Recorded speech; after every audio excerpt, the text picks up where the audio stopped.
So the Detroit Lions Sunday night will host what I'm going to call a playoff game against the Minnesota Vikings, and the winner gets the 1 seed, which means they only have to win 2 games at home to advance to the Super Bowl. Detroit needs to win this game. I don't care what anyone says listening. They cannot afford to go on the road in the wild card. Would they win? Probably. They'd be favorited. But just given the fact of how depleted this team is defensively with injuries, if they can get that additional week, it would be huge. Alex Anzalone was limited today in practice. He is expected to play on Sunday, which is a big-time addition. But with that week of rest, the Lions are going to get even more guys back, and that would be huge. And ultimately, Dave Montgomery is going to have a chance to come back, which would help them as well. So for this game, the Vikings are the team that I would personally want to play the least right now. The Lions, they're going to have to score probably every single possession to win this game because the Vikings are elite defensively, but they're also elite offensively. They've got Sam Darnold, who on the season is 35 touchdowns, 12 interceptions, fourth in passing yards. Darnold's not turning it over. He's throwing for a lot of yards, a lot of touchdowns. He's been extremely efficient too. He's got a 106.4 rating, which is around the same as, I want to say, Baker Mayfield. Both those guys are playing very, very well. And then the weapons, Justin Jefferson, Jordan Addison, T.J. Hawkinson, Jalen Naylor. What do the Lions struggle at defensively? Their secondary, it's not very good. They've got Kirby Joseph, Brian Branch, Terran Arnold. They've got some big-time good players, but it's been giving up a lot of yards. We saw Brock Purdy go out there, of course, on Monday Night Football and throw for 377 yards and 3 touchdowns, which was the most of his career. Now, he did throw 2 picks to Joseph, but still, 377 from Purdy. I can only imagine what Darnold's going to be able to do, of course, against this team. The second thing is going to be just the front. Can the Lions shut down the Vikings' run game and make them one-dimensional? Because I don't think the Vikings particularly run the ball that well. Not to say they're bad, but you look at what they did against the Packers, for example. They got 2.7 yards per carry.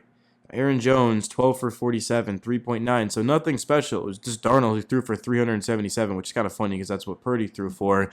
So the Lions, if they can make the Vikings a one-dimensional football team, I think that's going to be their best bet, and they're going to have a chance. But just looking at how the 49ers game went, that's how I see the Lions having to win the rest of their games. Is going to be, hey, we went down the field. There was only one drive where we didn't score points, and it was because we turned it over on downs. But we had 15 plays during that drive. Every other drive that happened resulted in a touchdown or a field goal. 4.6 yards per carry for the Lions. Jahmyr Gibbs had 117 yards rushing. Craig Reynolds, the backup, goes 7 for 31. And then Jared Goff, 303 yards, 3 touchdowns, 0 interceptions, 8.9 average, which is absolutely elite. The Lions, they scored 40 points, and they might have to score 40 points against the Vikings to be able to win this game. But the difference between the Niners and the Vikings is defensively, the Vikings are significantly better. So Detroit, do they have one more regular season performance in them to go out there and to beat the Vikings? And they're at home. They understand the significance of this. The Lions have been the best team in the NFC all year. They've got to find a way to get it done, because if you look at who the Lions have lost to, they lost to the Bills, who they wouldn't have to play until the Super Bowl, hypothetically. They lost to the Bucs. And if the Lions, let's say they lose this game and they drop from the 1 seed all the way down to the 5 seed, well, guess who's sitting there at the 4 seed? The Tampa Bay Buccaneers. So the Lions, they're going to have to travel to Tampa Bay. And if you guys haven't followed the Bucs much this season, I mean, feel free to go and watch my last video because I broke down their film against the Panthers. But this is a team that the Lions and their fans should not want to see, because the Buccaneers, they've got an elite offense. The 49ers scored 34 on the Lions. I think the Bucs could score 40. And at that point, you're asking Jared Goff to be perfect, which he's done this season, but it's just a lot.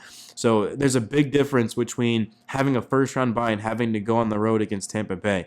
Huge, huge difference. Bucky Irving, Rashad White, Mike Evans, Jalen McMillan, Cade Otton's going to be good to go this Sunday. The Bucs have a lot of talent, and defensively, they're good enough to be able to get after you. They've beaten the Commanders. They've beaten the Eagles. They've beaten the Lions. They've beaten the Chargers. They have 4 wins against playoff teams this year. They're very, very good. Baker's looking like an MVP. So the Lions, to me, this is a must-win game, because the Vikings, I think they can go on the road and take care of the Bucs just because they're healthy. They're a lot healthier. But the Lions, they get this game. I'm going to have them going to the Super Bowl. That's the difference. If the Lions beat the Vikings Sunday night, which I will be rooting for the Lions because their fans have always shown me the most amount of love. So the Lions win that game, I'm putting them in the Super Bowl in my predictions because they got that bye, they're going to get healthy, and then boom, they've been the best team not only in the NFC, but they've been the best team all year. It's like in October, the Lions were the best team. I don't care what anyone says once again. Now, though, they haven't been because of their defense. So, I mean, it's just huge. They've got to go out there and get this.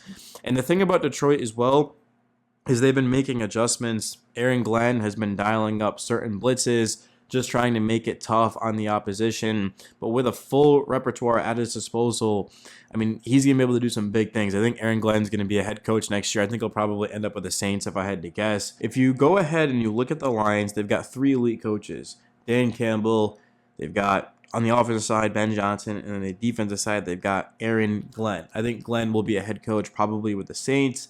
I think Ben Johnson ultimately will end up staying just because how many times have we seen offensive coordinators become head coaches and it doesn't work out? That's not to say Johnson won't, but you've got an opportunity to stay with the Lions and have the number 1 ranked offense for years to come, win, compete for championships. To me, it makes sense too. It's not like he's being overshadowed by Campbell or by Glenn. I mean, to me, he's just as valuable. And then Brad Holmes has put this roster together. I don't think anyone deserves more praise than the other, but at the end of the day, football teams are constructed to win or to lose. And that trade with Matthew Stafford got the Lions Jameson Williams, Jahmyr Gibbs, Jared Goff, who else? Sam Laporta, and I forget who else they got them. But, I mean, right there, that's all Pro Bowl and all pro type of guys. Like Sam Laporta hasn't had the type of season he did as a rookie, but he's gotten it going. J-Mo's been phenomenal. J-Mo's been one of the best receivers the past month. Jahmyr Gibbs has been an elite running back, and then Jared Goff's been an elite top 10 quarterback, MVP type of guy. You just got to give credit to this management and just how competent it's been, how elite it's been, giving the Lions a chance to win the Super Bowl yet again. Last year, the Lions would have beaten the Niners if it hadn't been for just not being able to execute. And no, I'm not saying Dan Campbell going for it. No, you got to execute. So the Lions, if they can execute those plays, they'll win the Super Bowl. But it starts with Sunday. It's a playoff game. They've got to win. This is a must-win game.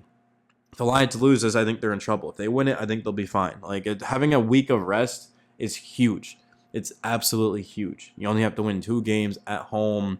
And you'd be looking at, let's just say the Lions have that bye. So now it's going to be the Eagles going up against the Packers, Rams going up against the Commanders, and then Bucks Vikings. So I think that the Vikings would beat the Bucks. I think that the Rams would beat the Commanders. And I think that the Eagles would beat the Packers. So that would put the Lions going up against, let's see, the Vikings. Because the Vikings are the 5th seed. So it would be Lions-Vikings now off of rest. And then, of course, Eagles-Rams, I'd have the Eagles winning that. So then you'd have to beat the Vikings and the Eagles at home versus Tampa Bay. And then, let's say, Minnesota. And then, I don't know, Philadelphia, right? So, no, that's just, you see what I'm saying? Like, the Lions got to win this game, bro.